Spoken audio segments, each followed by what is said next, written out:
Guys welcome back. और आज मैं डिस्कस करने वाला हूँ पंजाब नेशनल बैंक। इससे पहले मैं डिस्कस कर चुका हूँ पहले भी बहुत सारे पीएसयू बैंक्स। पहले मैं एक वीडियो में डिस्कस किया था पीएसयू बैंक्स बहुत सारे, PNB, union bank, bank of Baroda और इंडियन बैंक। ये 4 बैंक मैंने डिस्कस किए थे उस टाइम पे, और ये मैंने 7 महीने पहले डिस्कस किए थे। उस टाइम पे पंजाब नेशनल बैंक का स्टॉक प्राइस जो था, करंट प्राइस था 29.3, और करंटली जो पीएसयू बैंक जो पंजाब नेशनल बैंक का प्राइस है वो अराउंड 50 है। सो उसके बाद 60 तक गया था, ऑलमोस्ट डबल हो गया था। लेकिन अब इसका जो प्राइस है डबल हो चुका है ऑलमोस्ट। सो आज फिर से मैं एक और बार इसको डिस्कस करना चाह रहा हूँ। इसको डिस्कस करने का एक रीज़न है। वो सारी चीज़ें डिस्कस करेंगे, लेकिन स्टार्ट करने से पहले एक पॉइंट, 2 पॉइंट बेसिकली। अगर आपने चैनल सब्सक्राइब नहीं किया तो चैनल सब्सक्राइब कर लें।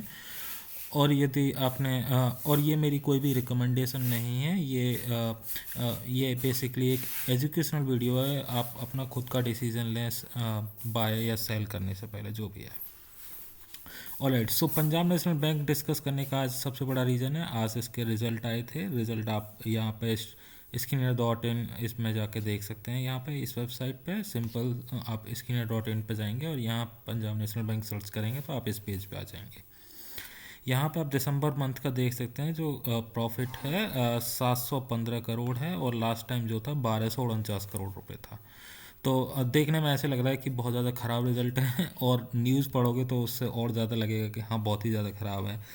जैसे फॉर एग्जांपल ये एक हेडलाइन बनी हुई है, net profit tanks 44% to R S this one, right. So ऐसे लग रहा है कि गड्ढे में ही घुस गए पूरा। और यहाँ पे देखो डाउन 44%, 44% डाउन। तो ऐसे लग रहा है मतलब बहुत ज़्यादा शेयर की वैल्यू ख़राब हो गई है, मतलब कुछ भी नहीं चल पा रहा है धंधा पानी यहाँ। लेकिन ऐसा नहीं है। अगर आप रिज़ल्ट को प्रॉपर पढ़ोगे तो आपको समझ में आएगा कि ये रिज़ल्ट के इतने मतलब लाइक इतने नंबर्स कम क्यों हैं, इसका क्या रीज़न है, और क्या वाकई में इसके जो बिज़नेस है उस पर कोई इम्पेक्ट आ रहा है या कुछ प्रॉब्लम है। ठीक है, तो उसको एक बार गो थ्रू करते हैं।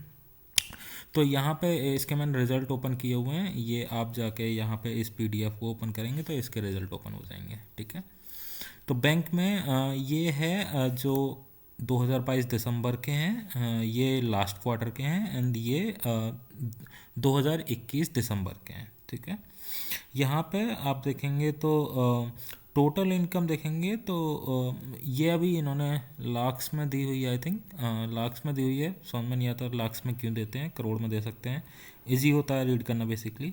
बट ठीक है। सो 220 करोड़, हम सीधे सीधे 220, 220, 230 एंड 257। तो आप देख सकते हैं कि मतलब जो इनकम है वो लास्ट ईयर से भी बढ़ी है, and then quarter, so year on year भी बढ़ी है और क्वार्टर ऑन क्वार्टर भी बढ़ी है।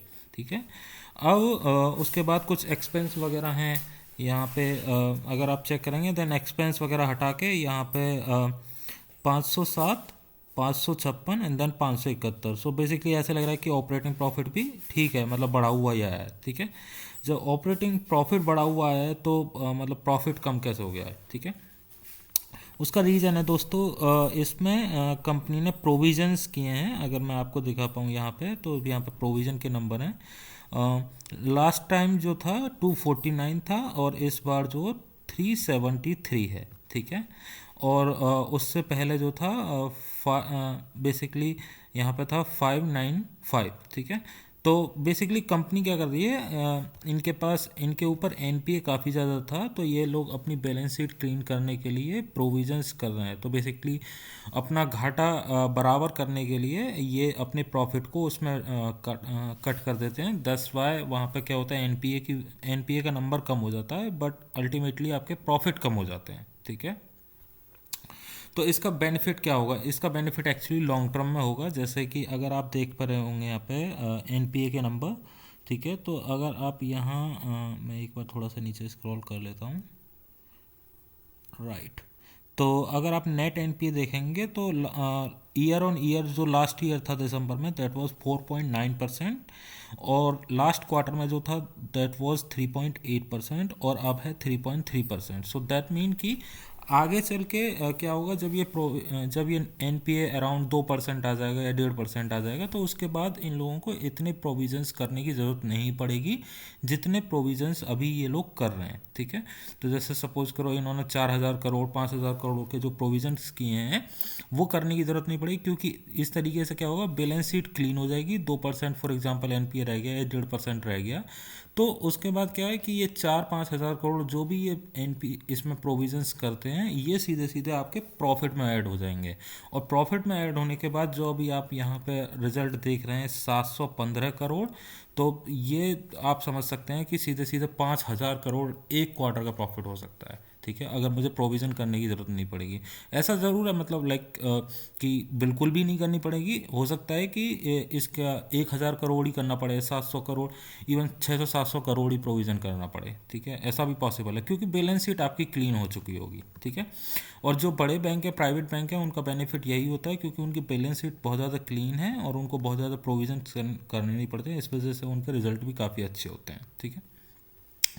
तो इस वजह से मैं यही आपसे डिस्कस करना चाह रहा था कि मतलब लाइक यहाँ पे रिजल्ट देखने में या फिर न्यूज़ वगैरह की हेडलाइन वगैरह पढ़ने में तो ऐसे लगेगा कि सब खत्म हो गया है, अब तो कुछ भी नहीं बचा है, मतलब टैंक्स टू गड्ढा वड्ढा।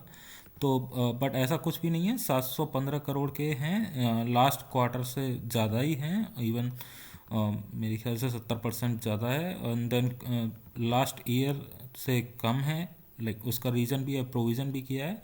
और ऐसा नहीं है कि बिज़नेस कम हो गया है, क्योंकि लास्ट टाइम जो था लास्ट ईयर में 19,500 करोड़ था और अभी 22,500 करोड़ से भी ज़्यादा है। सो बिज़नेस कम नहीं हुआ है, प्रॉफिट भी ठीक ठाक हैं, सीधी सी बात है प्रोविजंस बढ़ाए हैं, इस वजह से उनका कम पड़ा है, ठीक है।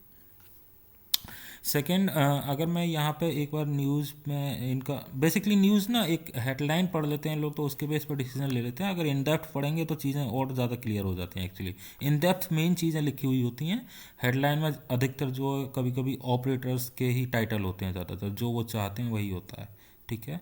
तो इसलिए बेटर रहता है कि न्यूज़ पढ़नी भी है तो पूरा डिटेल में पढ़ें, ठीक है।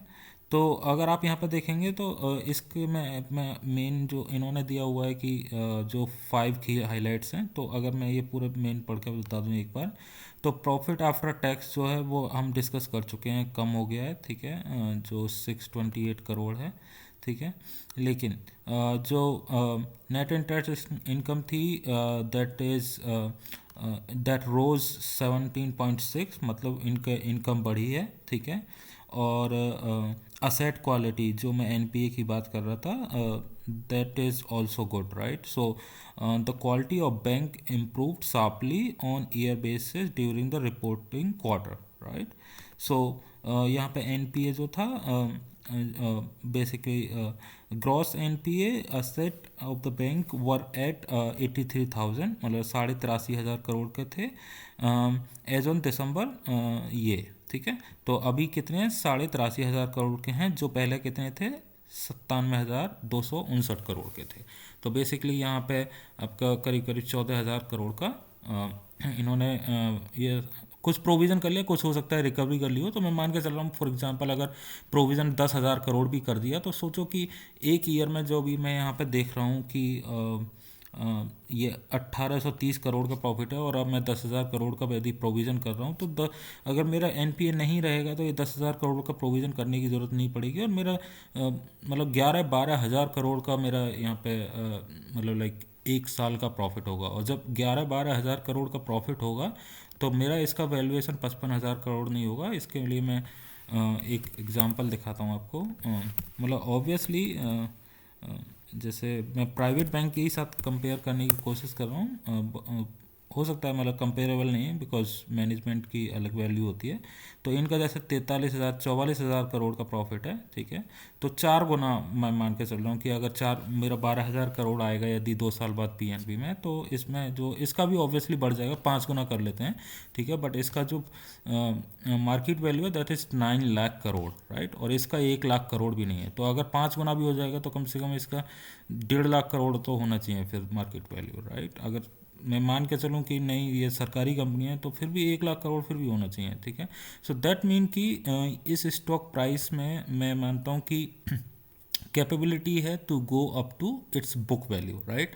और अगर मैं लॉन्ग टर्म में देखूं कि आगे जाएगा, तो ऑब्वियसली आगे और बिजनेस बढ़ना चाहिए, क्योंकि मेरी बैलेंस शीट क्लीन हो चुकी होगी और मैं पूरा मैं कोई भी प्रोविज़न बहुत कम कर रहा हूँगा, या हो सकता है ना भी कर रहा हूँ, मतलब लाइक पीएनबी बैंक नहीं कर रहा हो, तो उस केस में मेरे क्योंकि प्रॉफिट काफ़ी अच्छे होंगे, तो ऑब्वियसली ये बहुत बहुत ऊपर जा सकता है, क्योंकि उस टाइम पे ग्रोथ भी ऐड हो रही होगी, राइट।